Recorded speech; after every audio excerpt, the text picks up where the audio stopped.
Welcome back to Dark Clues, where real crimes meet real mystery.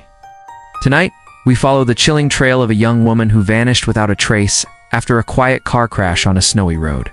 No signs, no goodbye, just silence. This is the haunting disappearance of Maura Murray. Let's get into it. It was February 9th, 2004, a cold, quiet Monday afternoon in New Hampshire. Snow blanketed the ground, the sun dipped low, and the temperature hovered below freezing. On Route 112, a stretch of rural roads slicing through the White Mountains, Saturn sedan skidded off the highway and crashed into a snowbank. A passing bus driver noticed the wreck. The young woman at the wheel seemed shaken but unharmed.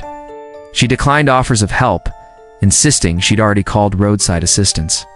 Moments later, when police arrived at the scene, the car was still there, but she was gone. No footprints in the snow led into the woods. No signs of a struggle. No calls to 911 were ever made from her phone. And most chilling of all, she never returned home. Her name was Maura Murray, a 21-year-old nursing student with a promising future and a complicated past.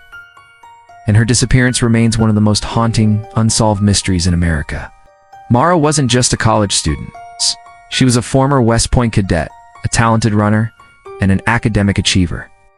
But in the days leading up to her disappearance, strange things began to happen.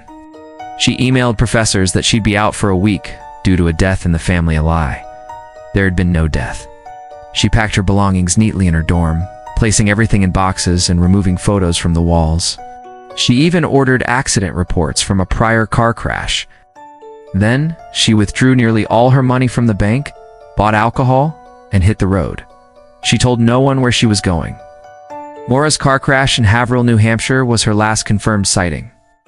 The bus driver who spoke to her estimated the encounter happened around 7:30 p.m. When officers arrived less than 10 minutes later, the car was locked. The airbags had deployed and Maura was simply gone. The area was searched intensely in the following days. Canine units, helicopters with heat sensors, and ground teams combed the snowy woods, but not a single trace of Maura was found. No scent, no discarded items, nothing. Her cell phone and credit cards were never used again. Her bank account remained untouched.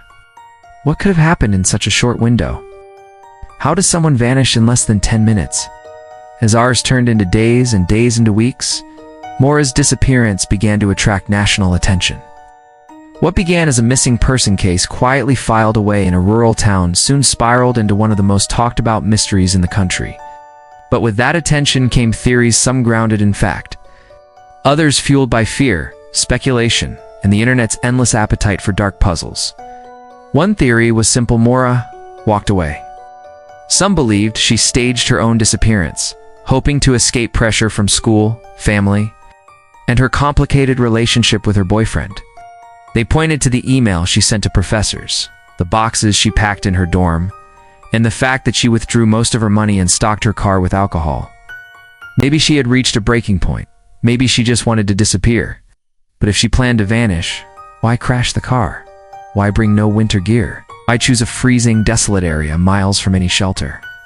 Then there were those who believed Maura had intended only a short getaway and that something went terribly wrong. Was she picked up by a stranger?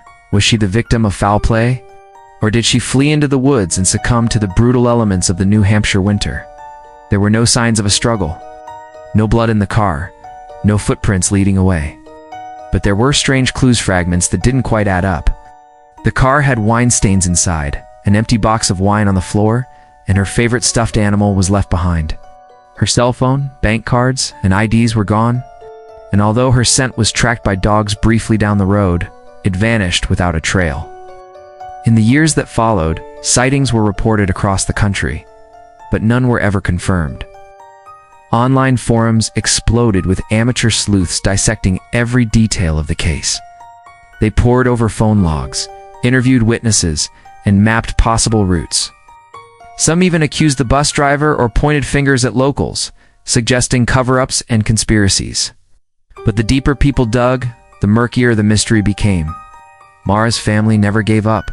Her father, Fred, returned to the crash site countless times, begging for answers, searching rivers, woods, and abandoned properties. He faced the cameras, pleaded with the public, and often criticized law enforcement for not doing enough. Years later, Cadaver dogs hit on a location near the crash seat at a nearby home. Ground-penetrating radar even showed anomalies under the basement floor. But no dig was ever ordered. No search warrant ever granted. It was just another door closed in a case full of them. As the mystery deepened, a darker question lingered. Was someone keeping a secret? As the investigation into Maura Murray's disappearance deepened, a troubling realization set in. Despite the extensive searches, public attention, and online sleuthing, very few concrete leads had emerged. Every path led to more questions, and every theory seemed to circle back into itself. In the days and weeks following her disappearance, multiple search teams combed the wooded area near the crash site. Helicopters, tracking dogs, and hundreds of volunteers walked through snow-covered fields and dense forests. Nothing, not a shoe, not a torn piece of clothing. It's not a dropped ID. One of the few pieces of potential evidence came from a dog team that allegedly tracked her scent from the crash site up the road about 100 yards, then lost it abruptly.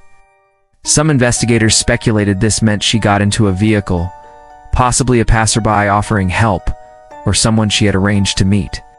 But if that were the case, why hadn't anyone come forward? And why would she vanish entirely? Maura's friends and family were left to battle their own emotions. While navigating through a media frenzy, online forums began to light up with theories. Some believed Maura had staged her disappearance to escape the pressures of her life. Others believed she had planned to meet someone and that it had gone terribly wrong. There were even darker possibilities: abduction, foul play, or a random act of violence. Fred Murray, her father, remained at the center of the public search for answers. Year after year, he returned to the White Mountains, walking the back roads, handing out flyers, talking to locals. His determination became a symbol of a parent's unwillingness to give up. Over time, the case became one of the first true crime stories to go viral online. Internet communities began dissecting every available detail, questioning official narratives with theories about red trucks or the bus driver.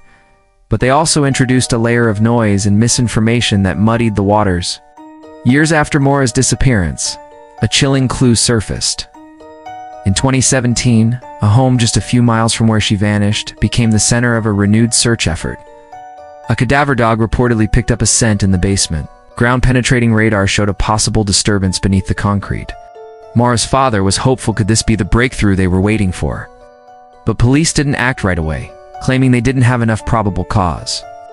It took months before investigators finally searched the home. When they did, nothing. No human remains. No sign of Maura. The hope was crushed again. As years passed, Maura's story became more than just a cold case. It became a symbol of how someone can disappear in America, and how families can be left fighting a silent war against time, bureaucracy, and the aching void of not knowing. Was she running from something, or to something? Was she harmed by someone she trusted? Or was she the victim of a random predator? The lack of evidence makes all possibilities equally maddening. The New Hampshire State Police have classified Maura's case as a suspicious disappearance. It remains open to this day. But without new leads and without evidence, investigators are left with the same old puzzle pieces. Perhaps the most haunting aspect of Maura Murray's case is how ordinary it seemed at first. A college student gets into a minor accident. No one saw anything too strange. And then nothing. It's a reminder of how fragile the line is between the known and the unknown. In the years since, Maura's family has continued to push for answers. They've supported billboards, worked with investigative journalists, and participated in documentaries. They remain convinced that someone, somewhere, knows what happened that night on Route 112. The question remains, where is Maura Murray? Years passed, but Maura's case remained in the public eye. Forums, podcasts, and social media turned her disappearance into one of the most dissected mysteries of the internet age. The more people looked, the more theories grew, some rooted in evidence, others drifting into wild speculation. One theory suggested Maura might have suffered a concussion in the accident, wandered into the woods disoriented, and succumbed to the cold. But search teams with dogs and thermal imaging combed the area thoroughly in the days following her disappearance. If she had been close by, surely something would have turned up. Another theory proposed that Maura had staged her disappearance. The wine, the email to professors, the sudden road trip, it all hinted that she wanted to vanish. But why leave behind her family, friends, and a promising career in nursing? And if it was planned, why crash her car in such a remote area? The logic didn't quite hold. Some speculated that foul play was involved. A passerby might have taken advantage of her vulnerable state and lured her into a car. But despite extensive media coverage, no credible suspect ever emerged. And no forensic evidence, no footprints in the snow. No blood suggested a struggle near the crash site. Then there were the more fringe theory suggestions of serial killers, human trafficking rings, or Maura being taken by someone she knew. The absence of concrete evidence allowed space for imagination to run wild. Over the years, potential leads trickled in. A house near the crash site was suspected by some internet sleuths of being connected to the case. Daver dogs reportedly reacted to the scent of human remains in the basement, but no physical evidence was recovered. Police said the searches didn't produce anything useful. Still, speculation burned on. The Murray family never gave up. They created a website, offered rewards, and appeared in numerous interviews and documentaries. Fred Murray, Maura's father, became a tireless advocate for finding answers, retracing the drive up Route 112 year after year, hoping to find something. In 2017, 13 years after Maura vanished, the case was officially reopened by the New Hampshire Cold Case Unit. That same year, the Oxygen Network aired a 6-part documentary series called The Disappearance of Maura Murray, reigniting interest and introducing the case to a whole new audience. Despite the renewed interest and additional resources, the case remains unsolved. No body, no confirmed sightings, no suspects, just a trail that ends in the snow on a cold February night. In 2021, a potential breakthrough stirred hope. Human remains were found near Loon Mountain, not far from where Maura disappeared. But DNA testing later confirmed that the remains did not belong to Maura. Another dead end. Her case still haunts people. For some, it represents the fragility of safety, that even in the quiet of a snowy New Hampshire town, someone can vanish without a trace. For others, it's a puzzle to be solved, digital obsession that refuses to fade. But at the core of it all is a real young woman, full of life and potential, who disappeared without explanation. A daughter, a sister, a friend gone.